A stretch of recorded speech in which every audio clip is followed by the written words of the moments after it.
Can you run Tiger on a standard PC? Find out what the controversy is all about today on Call for Help.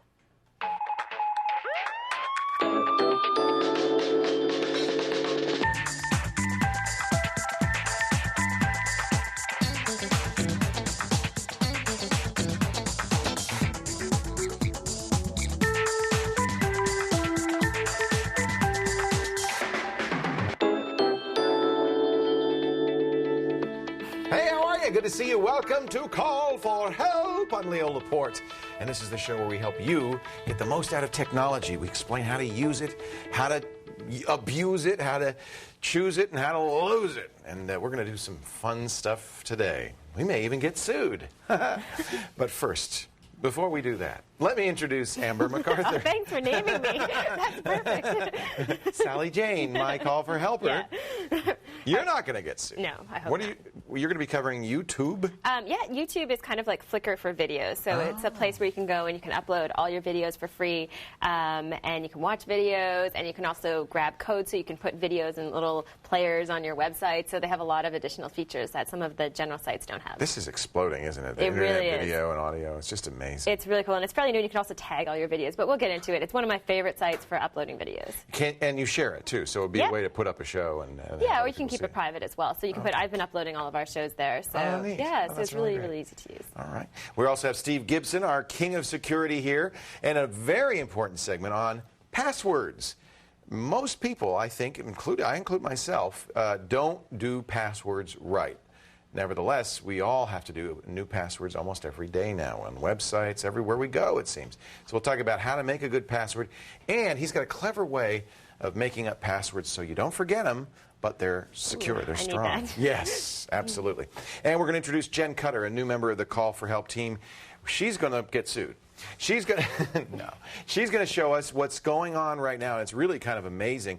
Ever since Apple announced that they were going to move to Intel, they've said that their new operating system, OS X, relatively new operating system, OS X, would be running on Intel chips. In fact, they even gave out a copy of it to developers. Well, that copy has leaked out onto the internet, and there are sites all over the place telling people how to take that version of OS X and put it on their PC. Jenn's going to show us how that's working, how people are doing it, and I think she's even maybe got it working herself. So we'll see if you can put OS X on a PC, and we'll talk about that in a little bit. But first, yes, we have a caller. We have Herb on the webcam from Paintsville, Kentucky. Hey, Herb, how are you?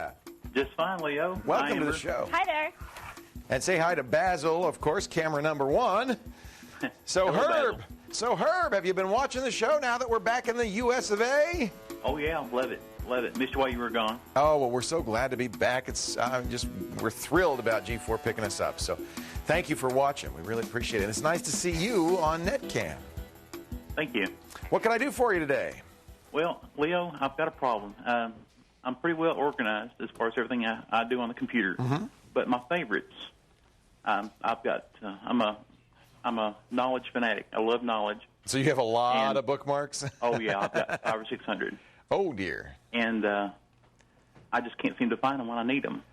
Well, I can help you with that. Absolutely can help you with that. Yeah. So first of all, which browser do you use? Internet Explorer. Okay. So with Internet Explorer, if there is, of course you can organize them a little bit better, but if you want to find your favorites, you're going to have to download a program. There's a free program that'll do a very good job for you from a company called DZ Soft. I actually use some of their commercial software. I think they're Russian. I use their Perl editor. Is one of the best Perl editors in the world, but they also offer this free DZ Soft Favorites search. It's dzsoft.com, and you just download it and install it.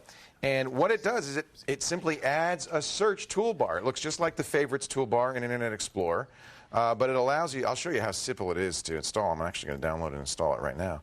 It's fairly small. Let's open it up. And, I guess I'll close Internet Explorer first. We'll install it. And what it allows you to do is search the contents of your bookmarks.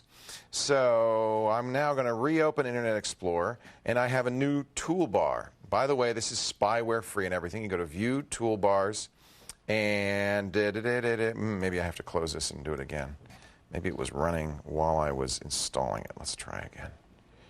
View toolbars. Where is it? I wonder if Microsoft stopped it. If the anti-spyware stopped it. Are we running the anti-spyware on here, Mike? Let me run the installer one more time just to make sure. I really like this program, and I use it at home, so I know it works. Okay. View Explorer bar. Oh, okay. Maybe I was looking in the wrong spot. Okay, let's try one more time. View Explorer bar. So you already have a favorites Explorer bar, which you might be using. Yeah. This is the DZ favorites search. It looks just like the Explorer bar. It's over on the left, but you can search your toolbar, your bookmarks, your favorites, for any phrase, and it's very fast, and it finds it. Oh, unless you don't have any links to that, and you'll be able to find everything. Is that all you're looking for? Just a way to search for it? Yeah. Yep. It records previous searches. It can search both in the URLs and the description. You have a list of last found items, and it's absolutely free. dzsoft.com. If you use Firefox, there's a Firefox extension that will do it for you as well. Yeah. It's a simple install, also free. If I can find the link to it, I'm looking at my show notes right now because I put this in here. There it is. It's in addons.mozilla.org. And it's the enhanced bookmark search. So both of them have something similar. I think Opera has it built in, as I remember. So there you go. Sure, appreciate it, Leo. Yeah, dzsoft.com. Okay. All right. I got that down. Thanks, Herb. Thanks, Leo. You're going to like it a lot. And it's spyware free. This is a great company. The guy does a really nice job with his software, and he's giving that one away for free. Coming up next, is this a common scenario at your house? Hey, Marge, what's the password to get online again? Is it the dog's name or your mother's birthday? Yikes! We're going to get our security expert, Steve Gibson, to give us some tips on how to pick a better password than your mother's maiden name or your dog's name. Stick around when we come back.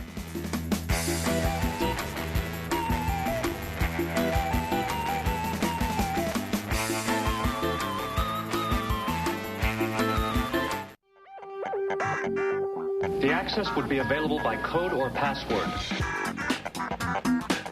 Data. All right, let's play a little game. It's called Guess How Many Different Passwords You Have. At some point, you know, when you go, and practically every day on the web, you're required to create a new password and then remember it to authenticate yourself online. Seems like every site is now doing this. So what do? Do you use the same lousy password on every site? Or do you have one that's really easy to remember and therefore easy to guess? Most people. 1, 2, 3, 4. 1, 2, 3, 4. Good password, yes. Most people don't give much thought to creating and managing passwords, and frankly, maybe we ought to be. Here to discuss this secret topic, Steve Gibson.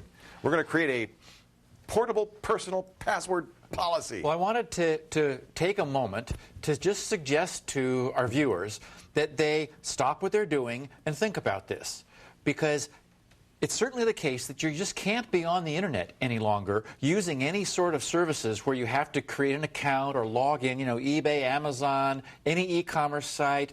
Pretty much, many blogging sites and things, you're having to authenticate yourself. And what normally happens is that the first time you're asked for a password, you freeze up. It's like, mother's maiden name, right. Because that's sort of passwords in physical life sometimes. Right. And so I wanted to take some time to say, okay, now wait a minute, let's think about this, because this is an important, serious issue of personal security. It's something that's not going away. It's only going to become more important as we move forward into the future, and what can be done to do a better job with passwords. What makes a good password? The best possible password would be a lot of completely random numbers and letters. Also the hardest to remember. Also impossible to remember. Right. But two things make a password weak. One is if you use common words that are in a dictionary. I mean anyone's dictionary. Names, proper names, nouns, those kinds of things. Because one of the most successful, probably the most successful attack on most people's passwords is just to call it a dictionary attack, right, where every single word in the dictionary is tried. Right. And it just breaks through most people's passwords because they're just using something that might be in the dictionary. Right. Now, the second thing is an overly short password that doesn't have enough characters, because the second most successful attack is called a brute force attack. How does that work? Where every password is tried.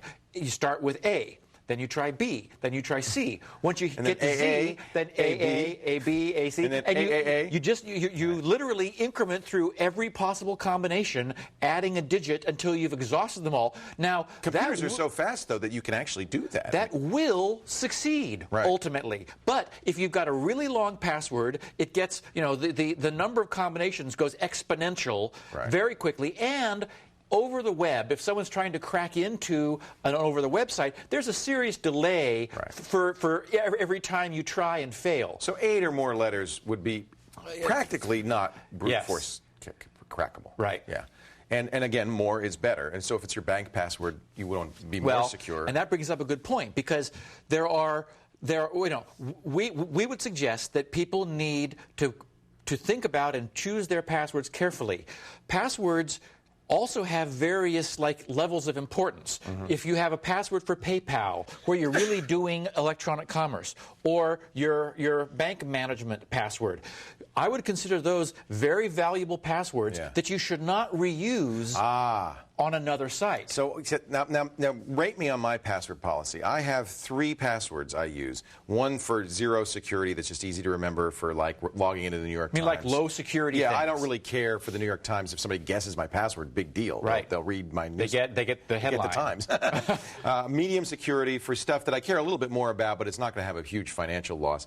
And then for banks, PayPal, that kind of stuff, I have a high security password. But those are only 3 passwords I use over and over. You're saying that's not a good way to go. Well, everyone's going to come up with a different scheme. I would suggest, for example, that if the low security password you can use on many sites. Yeah, I do. And your high security password, you might want to have a unique one for PayPal and a unique one for the bank. Then that raises the issue. How do you remember all these passwords? Do you write them down?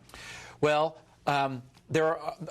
Many people come up with their own schemes. For example, one is you look at a word on the keyboard and you choose the key up and to the left or down and to the right. So you sort of skew to adjacent letters. So if you were on your bank account, you'd start with money, and then you'd go up one letter from the M and the O and the N and E Y, and that would be your password. And exactly. Now, the problem is money is only 5 characters. So you want something longer in order to make sure you... Show me the money. To make sure that you're not going to be brute force attacked. But that's a simple algorithm that is a memorable way of creating something that's not going to be in a dictionary and looks very random. So we want people to create a password policy that uses an algorithm only they know, that's simple, that they can reproduce very easily. Well, and so... Do you tie it to the site's You address? could certainly change it to the domain name. For example, you could say it was www.amazon.com. You could make up your own scheme, your own little program, like take every other letter and intersperse your Social Security number backwards. Okay. Yeah. You know, something that if that's your rule, first of all, you'll get good at it after a while. Right. It's memorable, and you don't have to think, okay, now what was the password that I used here? Right. If you're back at Amazon.com, it might take a little pad and paper, but you could still recreate your password. The beauty of that is there's nothing to lose. You don't have to write it down. No one can discover it. You know, it's something you carry around in your head, and it is a nice way of creating a password that's not going to be easily reverse engineered. Make sure, though, it's non-obvious how you created it, because otherwise, if you use it on this technique on a lot of sites, if they compared notes, they might figure out what you're doing. com.paypal.www, that'd be a bad idea. Right. Just to, to make it's pretty obvious what you did. You reversed it. And then someone could say, hey, maybe that's what this person does everywhere. And go guess your other passwords. Let's make it a little tricky.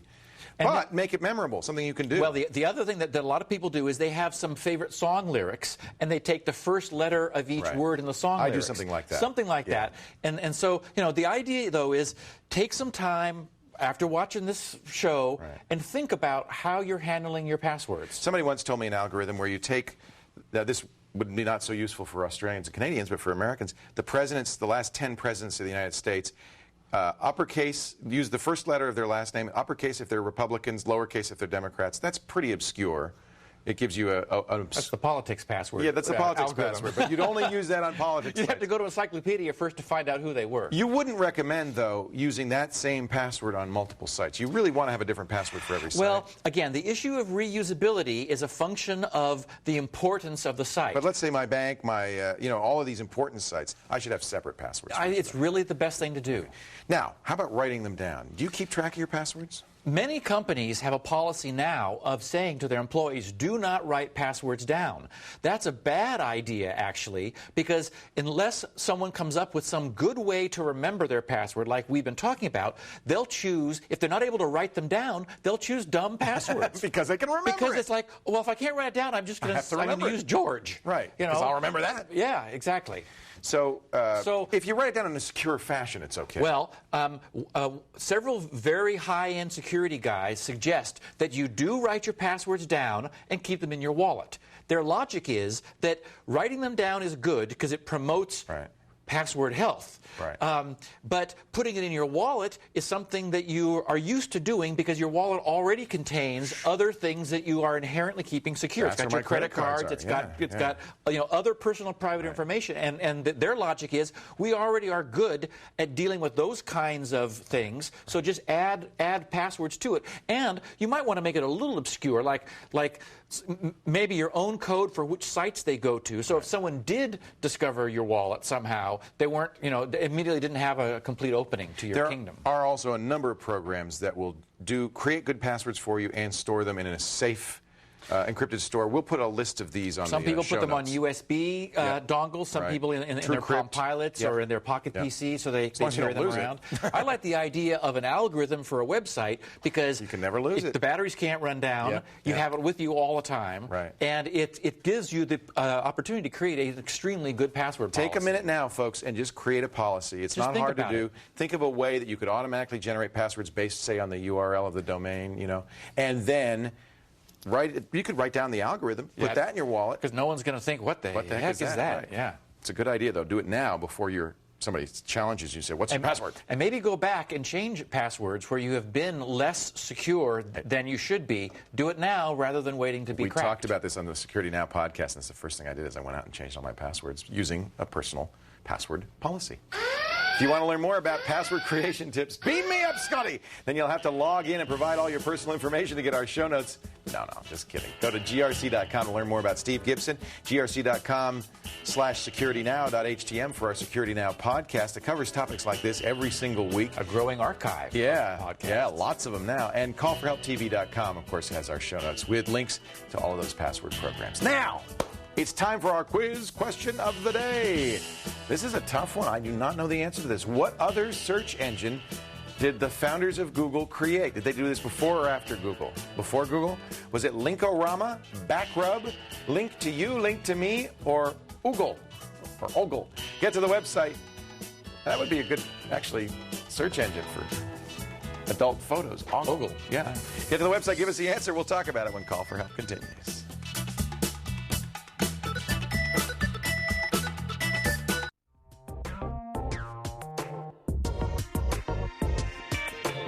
Welcome back to Call for Help. Time for our Mac tip of the day.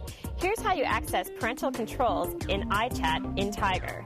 All you have to do is go to System Preferences, click on Accounts, click your child's account, and then go to the iChat icon, click Configure, and then you can choose who you would allow your child to chat with just by adding with the little plus sign down here. And then click OK. And that's it. And we have Mark on the line from Cayuga, Ontario. Cayuga! Hello, Mark. How are you? Hi, Leo. I'm well. Oh, my mic off? Sorry about that. You missed the Cayuga, which you're probably really sick of. So welcome to the show. You could say, if you want, you could say Toronto. You can. Yeah, you could. You Toronto. Toronto. Is more likely. Is that how you say it, Toronto? Mm-hmm. In Baltimore, they say Balmer. There's like no consonants. What can I do for you, Mark? Yeah, I'm trying to run a data recovery program from Stellar Phoenix. Okay. And every time I run the program, my page file usage goes right up and to about 897 megabytes, and then it says it's out of memory and crashes. Yeah. Okay, there's a bad memory leak in this program. Throw it out. It's broken. It's wrong. Now, it just so happens that Steve Gibson is the king of data recovery, and I'm gonna call on him in just a moment. But I am going to recommend an alternative that's absolutely free. And clearly, whatever that program is it's broken. Okay. But there is a program that I like that's free called PC Inspector. It's from a German company called Convar. And it does the same thing as the program you've got. So it's pcinspector.de because it's German. It's a German site, and it's exactly the same thing. It inspects the drive and recovers Did you erase a file that you need? Is that what happened? Or? No, the hard drive is corrupted. Had blocks. Okay. Well, ladies and gentlemen, the king of this stuff is Steve Gibson. For the last, 15 years? 16 years he's been writing the definitive. I mean, this is the one all the pros use, program called SpinRite. It is a hard drive test and recovery program. In fact, even data recovery companies, it turns out, are using SpinRite to fix the drives that it's able to fix before they take them apart. Oh, interesting. And I'll give you a hint. He's been doing this so long, he did it before Norton's Disk Doctor. Norton, it wasn't even Norton Symantec at the time. Norton came to him and said, hey, how do you do that? And then they went off and wrote their own. Yeah, they had something for a while called Calibrate. Calibrate was the clone that they tried to make with SpinRite. It actually had some of SpinRite's code inside of it, which was a little no-no. But they were unable to support it, so they ended up referring people to us. Good. So we made more money. We sold SpinRite to people who tried to use Calibrate. I used to use Calibrate, but eventually I too found SpinRite. It was in the box, and I've been using it since probably version 3, and of course I'm up to 6 now. And well, it's really it's great. not free, but it costs $89. Which is now people are going to say, whoa, my hard drive only cost $89. But what's on that hard drive, and how important is that to you? Well, as drives are getting bigger, of course, people are now beginning to store all their family photos, all of their college transcripts, papers they're writing, stuff they've downloaded from the internet that are not easily replaceable. So arguably, the data is becoming more valuable than the drive you store it on. So, Mark, it's as if you called this show saying, I need a heart transplant, and I said, well, I happen to have Christian Bernard here. This is the guy. So, Mark, tell Steve exactly what's going on with your system, with your hard drive. Well, first of all, I have ran SpinRite. Oh. So, there's a good start. What did SpinRite tell you? Well, at first, it was telling me there's some unrecovered data. Okay. But I ran it a few times, and then it seems to have recovered that data. Very good. But I just can't boot into the hard drive to get anything. What must have happened is that there's a lot of damage on the drive. I mean, what happened to you is exactly what SpinRite does and is good for you, is to recover sectors of the drive that are not otherwise readable by anything else in the industry. And that's the kind of thing that a professional, high-end data recovery company will do for you for $2,500. Right. But if there was damage done, I mean, actual data lost, right, SpinRite will recover what it can, try to bring the drive back to life, but you could still have some file system damage that would continue to prevent it from being able to boot.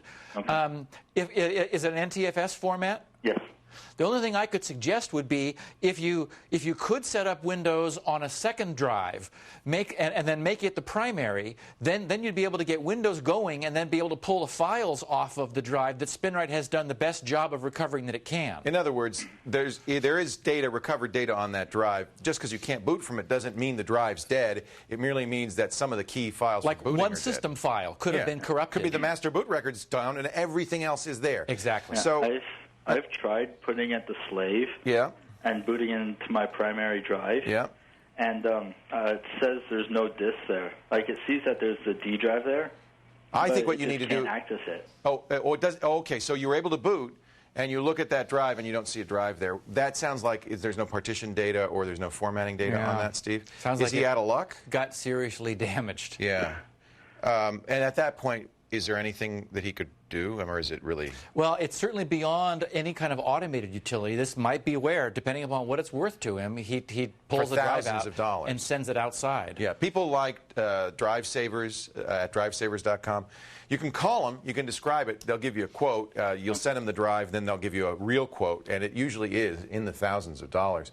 What they often will do is they'll take the platters out in a clean room environment, they'll put them in a new mechanism, they can examine individual sectors and try to pull data out, do stuff that you cannot do with a PC. And even then the results are mixed, because I mean, if there's damage on the drive and data's been lost, they can't get it back. Right. They can only get back stuff that's been restored, and probably the stuff that was restored by SpinRite, but nothing else, unfortunately. How important is this data to you, Mark? It's not completely important, but it is some documents that have been recently modified. Oh, it's tough, I know. And unfortunately, I'm going to use you as an example. This is why you back up, folks. Well, and I will say, back up some, but just recently. It's the most recent stuff. Yeah. Since you do have SpinRite around, I would say the other thing you want to do now is run it every 3 or 4 months or so on all your drives. because it's actually people normally only buy it when they've got a real bad problem and it saves their butt and brings their data back. But once they become believers and they run it periodically, it really will prevent this kind of problem from happening. Because it catches problems before they happen. It's able to find sectors that are getting weak and swap them out and have the drive bring new sectors in. But it sounds like he may have had a hard crash. He may have actually had some physical damage that the head might have scraped. Drives are flaky these days. I mean, think about it. 300 gigabytes. Yeah, and running at 7,200 revolutions a minute, and they've got data stored in the smallest, as small as you can get. So it's not a surprise that these fail, and that's why backups are so important. And Mark, what you got to do is back up daily when you're changing documents. Always consider, if the worst were to happen, how much am I willing to lose? And whatever that answer is, consider that in your backup policy. I'm sorry, Mark.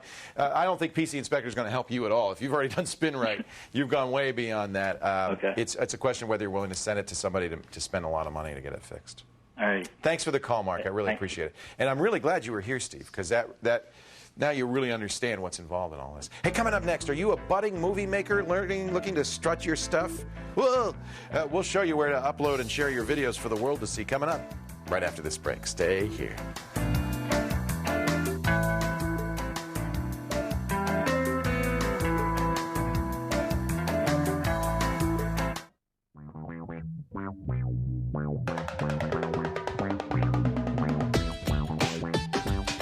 Welcome back to Call for Help.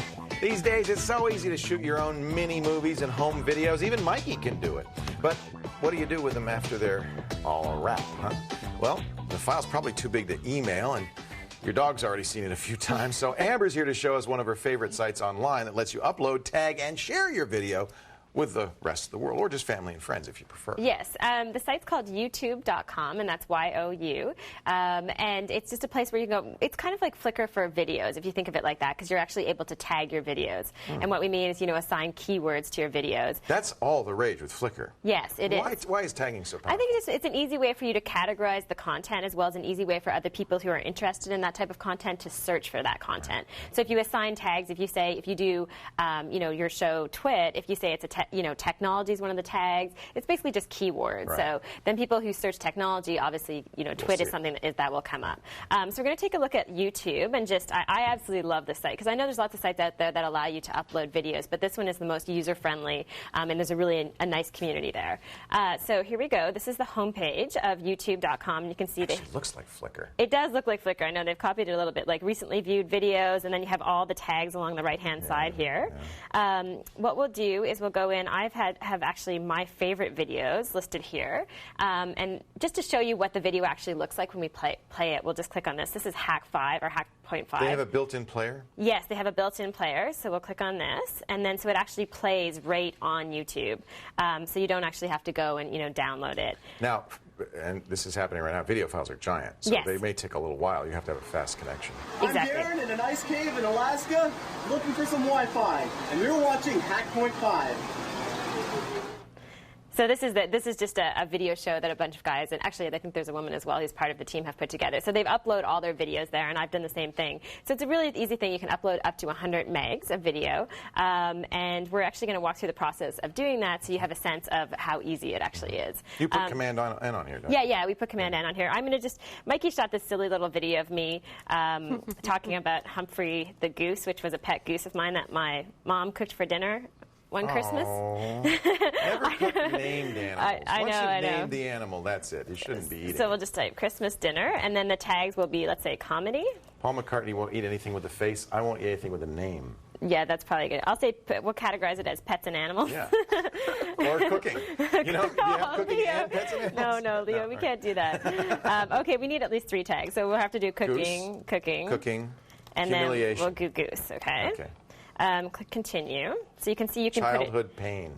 Childhood pain, yeah, exactly. So we go in here, Humphrey the Goose. So you can actually upload it now. You actually upload it. It's a tiny little file. Do they care about what formats? Yeah, you know, there's you have to use some of the main formats like an .mov or an AVI file. So they support all the... Yeah, they support all of them. So then at this point I have the option to say that the video is public, which means that I'll share it with the world or anyone else who's online at YouTube, or private, only viewable by people you specify, which is a good idea if you have video that you don't want everybody to see. And then like that video of Mikey dancing with the pasties. Or the Buttercup baby video. I think we should put that on here. So then it just takes a few seconds to upload it. While it's uploading, we'll just check here with some of the things that you can do in YouTube that I think are kind of the extra things that make it really, really special. Is that it provides you right away after you upload the video with a link to share your video. You can see right here it gives you a URL that you can email. So that's kind of a cool thing right away that they do. And then also you can get the HTML to actually put a video player on your website. So you can actually have that video on your website that is in a tiny little player. Oh, and that's handy. Yeah, so see what I mean? We'll actually scroll down here. There's two things you can do. One thing is that if you have a bunch of different tags, let's say you have technology as your tags, you can make sure that all of the videos that are tagged with technology can come up in this nice little sidebar. And there's the HTML. There's the HTML. They customize it for MySpace, which is great. Yes. A lot of people use MySpace. So that will appear on your page, and then also you can do just, you know, the one video that comes up just in a built-in player. So it's the first web-based... That's where eBay.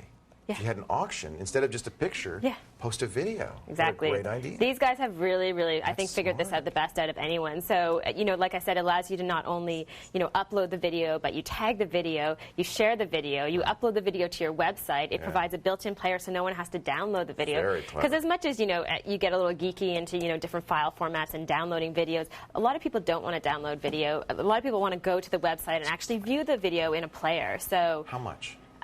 Free. What? Yeah, it's completely free. It's free? Yeah, it's completely free. Who's paying for the bandwidth? that's not us. Yeah. That's all you need to know. Yeah, that's all you need to know. So you can see here, so they don't have pro accounts or anything? It's just completely free? No, it's completely free. I mean, it's something that maybe they'll change after a while.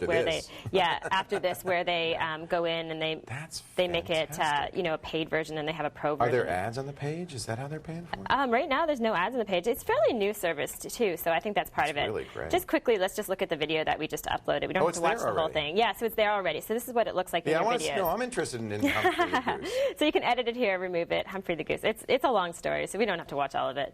But people can go and search for Humphrey the Goose. They can. And they'll be able to watch the entire video. Yeah, it's pretty much the saddest thing that happened to me as a child. And we'll put this company out of business. Yeah, exactly. So, you know, it just takes a few seconds, and then it will start playing. So I was just driving in my car, and Mikey had a video camera with him. And I really loved them. Like, the ducks used to run around the kitchen, and it was so much fun. They were so cute, little orange ducks. You let ducks in the house? I think it's hippies. And, anyway, so you could go. The surprise is at the end. Okay, save it. Make we'll people save it. Yeah. So you can go. I guess I'll keep it up there, but you can go. I have to now. I'm dying to know what I'm going to kill Mikey. Anyway, it's just a fun little way to easily share videos. And if you want to share videos that are under 100 megs for free and be able to do a bunch of different things with them, YouTube.com is the best place that I've seen it. Wow. Want to know more about YouTube or get a link? Callforhelptv.com. And, of course, Amber's show notes. And, by the way, if you want Amber to cover something... you can email me at amber@callforhelptv.com. Always looking for good ideas. Let's check out a brand new episode of our View from the Control Room right now. Control room's up. 8 commercials. 6 by commercials. Stand by commercial. 3 roll commercials. 2.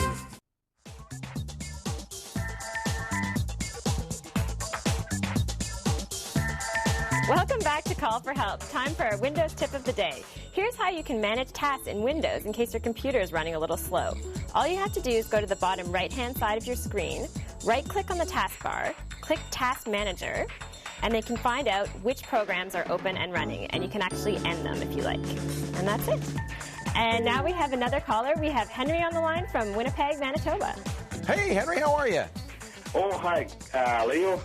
Love your show. Thank you. Welcome. It's great to have you on the show. What can I do for you today? Okay. I had a question on, now that we're retired, we go head south. Oh, you're snowbirds. I'm a snowbird, and the winter peg is not where I like staying in the winter anymore. I don't blame you. In fact, I love Canada, but the only thing keeping me south of the 49th parallel is winter. And I hear Winnipeg is pretty rough. Yeah. Anyway, what I'm planning on doing now that we have an empty house in the winter is I'd like to install some security cameras, if possible. Sure. Something that's reasonable in cost, something that I can log in wherever I'm traveling. Okay, so you want it to be putting it up on the web? I'd like it on the web, and I'd like so I can maybe need a password to log in, and then I can check and monitor a few of the cameras. The most reasonable way to do this would be to keep a computer running in your house. If you don't want to do that, it gets a little more expensive, but you can totally do that. I mean, this is, for instance, a device that doesn't require a computer. It's a wireless camera, or you can run it. You actually want it wired because you're not going to want to change batteries. But it will run. It plugs in down here, and it will run and give you a video that you can actually. It actually has a web server on it, Henry. So you'd connect it to Ethernet, and it has its own IP address. So you would log on, and you'd actually see what's on that camera. Okay, so it's got its own built-in web server, basically. Yeah, so it needs no computer, but it's much more expensive. How much is this? This is the Axis. How much is this, Sean? It's. I think it was about $200. Well, that's not bad. That's not bad. It's a few $100, but that's one camera. I'll find out. There are less expensive ways to do it if you're willing to have the cameras hooked up to a computer, which is then running a web server. Right. Well, I have I'd leave the computer running all winter, and that's all it would do when I'm gone. Yeah, it's all it would be doing, and it'd be a web server that the stuff was uploading to. This is a company called iNetCam makes these. It's about $250 for the kit. It includes a few cameras and the connections, and then it goes connected to a host PC, which then hosts the website. Okay. So these are a couple $100 for, I can't remember how many cameras. I'll have to, let's see if I can find the, you have to go to a dealer. This is one of the dealers that sells it, remotevideosurveillance.com. And this is a very common application now. A lot of people want to do this. Network cams. Let's see if I can find the iNet cam. Actually, these are a number of different things, and it ranges in price from $10,000 down to just a couple of $100. So I'm willing to go like $300 to $500 is what I was thinking. Yeah, I think that's totally doable, and I don't think that'll be too difficult to do. Let me see if I can find the iNet. Here it is. This is $269 for the iNet cam security camera system, and you get two cameras. It has to hook up to a PC. They have to be within wire distance of a PC. And you could then surf to the PC and see it. Okay, so, that'd be great. Yeah, $69. In fact, for your budget, you could get two of these. And you'd have 4 cameras. And then you'd know what's going on. And, of course, some of the software, you get fancier, will be motion sensitive. So it'll just sit there looking until there's an intruder. And then as soon as there's an intruder, it'll send you an email with a picture and stuff like that. I mean, there's some pretty sophisticated stuff. So, yeah, there you go. I'll put links to iNet, Cam, and remote video surveillance in the show notes so you can link to it. But it's easy to remember, remotevideosurveillance.com. Okay. All right. Thanks a lot, Leo. My pleasure, Henry. And this is the Axis 206W wireless. It's about $300, actually. $300. But that's not bad. And that is a web server, which is really amazing, Of course, you have to have an internet access. Does Google ever stop releasing new free programs? They just keep coming up with more and more and more. Hey, Basil, he's hiding. No, it's not true. There's more Google. Here with all the latest Googleage, Mike Hot Flakes Lazazara. It's called the new. Where did that come from? I don't know. It just it hit me when I looked at you. I said, Hot Flakes. Thanks, I'm not too sure what to say to you about that. I don't know what it means. He's going to show us Google Talk. And actually, Steve and I have been using Google Talk to do our podcast. Oh, really? It does audio chat. What do you capture the audio with? Hijack Pro, Audio Hijack Pro? Or? No, well, I have a little more professional system, so I'm able to record it into a mixer. Very nice. My voice going separately into a mixer. Very but nice. Yeah, it's the quality is actually, I think, a little better than Skype. But show us Google Talk. Well, Google Talk, they came out with this in September of this year. It's essentially a chat client based on the Jabber protocol, which is an open source protocol. So Google Talk is very simple to use. As you can see here, the interface is very clean and open. You have your contacts added here. And Matt Harris, the lovely and talented... we don't know what he does, but he's lovely and he's talented. You hear his voice all the time, right? Yeah, in my ear. He's right now, as you can see on here, chilling in the control room. He's chilling. Right? Yeah. So you can open it up and you can chat with him like a traditional IM client. Now, why would I use this instead of MSN Messenger or AIM? Maybe all your friends have Gmail accounts. And so it does interface with your Gmail account. Interface, that's your login name. You don't even have to sign up for anything extra. If you have a Gmail account, you automatically can sign right in with this. Presumably. And associate producer, dumb. And the man who called you Hot Flakes, I think. Yeah, I think so too. But then if he had, I know he doesn't right now, but if he had a headset in there, I could give him a VoIP call and call him up and talk to him over the headset, like you and Steve talk. And that actually sounds really good. Yeah. And it comes with some basic settings. It is by far really simple to use. My mom and dad can use this very easily. But like all of these, you got to have your other people have to be on the same client. Exactly. And that's a problem. So well, if for they're the using VoIP, Trillium or, for the VoIP part. Well, even for the chat. For the chat thing, as long as they have a Jabber protocol installed program. But if they're using AIM or MSN Messenger, they don't. No, they don't. But if you have iChat on a Mac, you have it in there. And then there's also Trillium has a plugin for Jabber. So you can use it in other messaging programs. On those programs that allow you to do multiple protocols. Exactly. Yeah, but it's... Would you use this instead, you think? What do you use, MSN Messenger? I use MSN Messenger because... and it's not compatible? No, it's not compatible with this one. And I've just been told by Matt I have 30 seconds left. He's chatting at you as we speak. Yes, he's giving me directions. Hey, it's free. It does have great point-to-point calling. If you don't already have a lot of friends on another service, or they're willing to use a service that lets you. Go, hurry, please, now. Yeah, should I add to my ignore list? Doesn't he understand that the more he does that, the slower we're going to talk? If you want to know more about Google Talk, go to the website, callforhelptv.com. It's our free file today. Coming up in just a bit, everybody's talking about it. Apple is switching to Intel. And they released a copy of their operating system for Intel to developers only. Well, it's leaked out on the net. How hard is it to get it working on your PC? We'll find out in just a little bit. But first, our daily dose of tech trivia. What other search engine did the founders of Google create before Google? Was it Linkorama, Backrub, Link to You, Link to Me, or Ogle? Go to the website, give us the answer. We'll talk about it when Call for Help continues.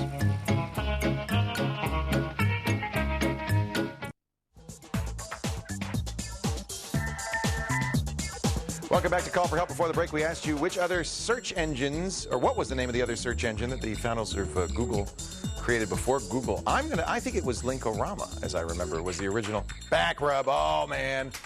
Mikey loves it when he stumps me. Congratulations, Mikey. So that was before Google. Was it Google that they called Backrub? When they were working in university, that's what they come up with Backrub, and that was the code name, or that was their name of their browser, their search engine before they went to Google. I'm glad they changed it, to be honest. Because when you say I Google somebody, you want to say I backrub somebody. That's great. I backrubbed you. That's even better. I don't know. All right. Get ready, ladies and gentlemen. This is something I've wanted to do for a long time. A few months ago, Apple announced that's it for the PowerPC chip it's been using for the last 10 years. They're moving the entire platform over to the Intel chip. And one of the things the announcement did is they said, we're going to give computers to developers running this new version of OS X on Intel. And they did. Well, it didn't take very long before those copies of OS X on Intel were leaked out, were on the internet, people were hacking it, and were getting it running on their own standard PCs. As soon as I heard about that, I thought, is this possible? Is it legal? How do you do it?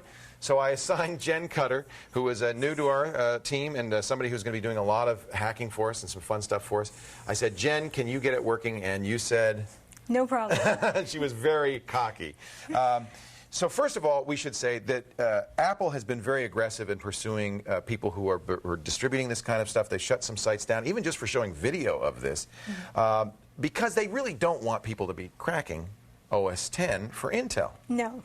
Apple's a hardware company. They want to sell everything together. In fact, somehow the fact that it's on the net, somebody has violated an NDA, and that's probably where they're going to be going after more than anything else. They've also, since this happened, changed how this works so that you can't do it anymore, right? That's right. They released a new version of the dev kit so that all the code compiled on that will not run on this leaked version. Right. So this leaked version is kind of dead in the water now. There's going to be nothing new for it. There's nothing really you can do with it. But it is kind of amazing to see. How hard was this to do? This was not hard. This particular machine that's running now is running an IBM ThinkPad. ThinkPad and R32. And this is the basic dev kit. I haven't done any tweaks, any hacking to it. This is what was on the internet? This is what was on the internet. Completely unchanged. So you didn't have to do it. There are websites up that explain how to do it and things to do, right? Yeah, there's a lot of installation guides out there. This one's a native install where I just copied the image of the developer's kit onto this hard drive and booted it. But you can also go through VMware. Earlier there was some PowerPC, the way to hack into it. Did you have to go and ask people for help, or was it just kind of pretty straightforward? It was very straightforward, and there are lots of guides on the internet. Like there's actually a wiki out there all about the different ways to install this. So here it is. This is OS 10. It looks. I mean, I have to say.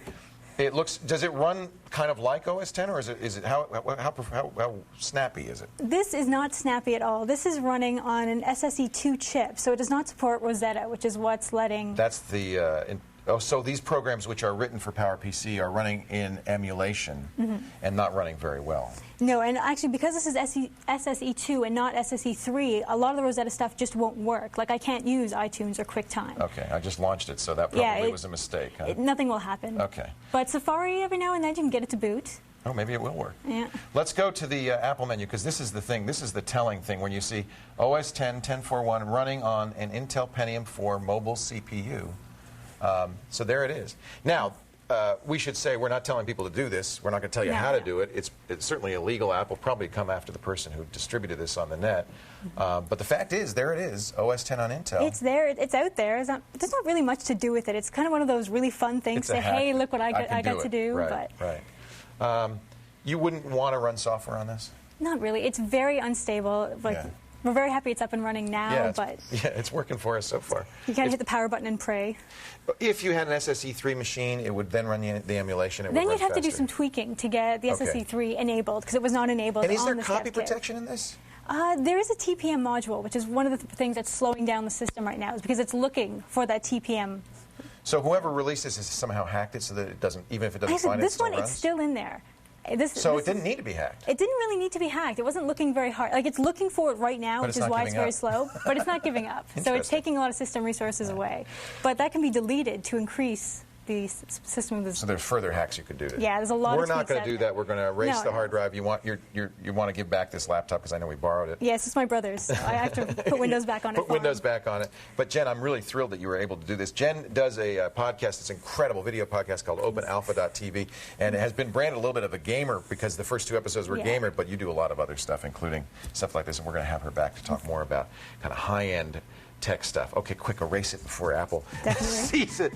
And the good news is OS 10 for Apple, for Intel, is probably going to be out sometime in 2006. And I can tell you, I'll be the first person to buy a PC. Wait. This is not the way to do it. Go buy a Mac with OS 10 for Intel on it.